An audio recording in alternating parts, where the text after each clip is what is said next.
What the hell was that? Huh? What the hell was that? Can somebody tell me? I don't know what the hell I just saw, but this was not Steelers football. The monstrosity, the dumpster fire that we saw today is a completely different Steelers team that we saw last week. Now, mind you, we didn't score that many points again from last week. But guys, come on, at least we showed some sort of promise. We showed some sort of light at the end of the tunnel with getting rid of Matt Canada. And now, that looks like that's only one of the glaring issues they had. But here was our three main problems with this game. Number one, penalties. We racked up at least 100 yards of penalties, 50 of those coming from Miles Killebrew. Number two, injuries.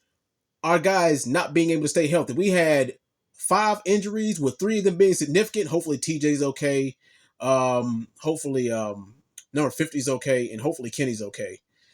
And I'll get to Kenny in a second. But yeah, and the third glaring problem, well, if you can really blame this one, was the weather and the delay. And the thing is that the weather and the delays in the game that slowed down the pace and slowed down the momentum.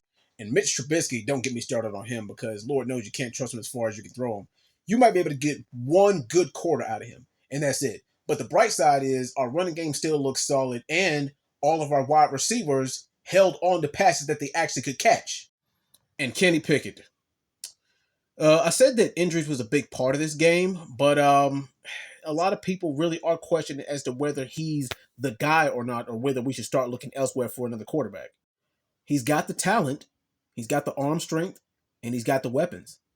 And I hate to say it, but maybe the Steelers' consensus is right. Maybe we should start calling Kenny Pickett Glass Joe, because he can't stay healthy for a full season.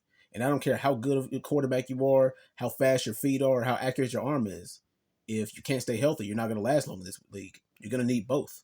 And also, one thing I didn't like, and you could contribute this to the delays in the game, but yes, it threw the momentum off, but there was still no sense of urgency. The players, a lot of the time, didn't really seem like they cared. The tempo of the game was slowed down. Like, I mean, of course, when you have to start, stop, it's hard to build up that momentum. But still, the players got to play with some sense of urgency. And what pissed me off so much is I had so much hope and optimism going into this game. But, of course, it's a classic Steelers trap game. Played down to freaking competition. We got beat convincingly by a team going nowhere and had nothing to play for. Now, what's weird is I expected this from the New England game that we got to play 3 days from now. I didn't expect this at all at a home game against a 2-10 Cardinals team.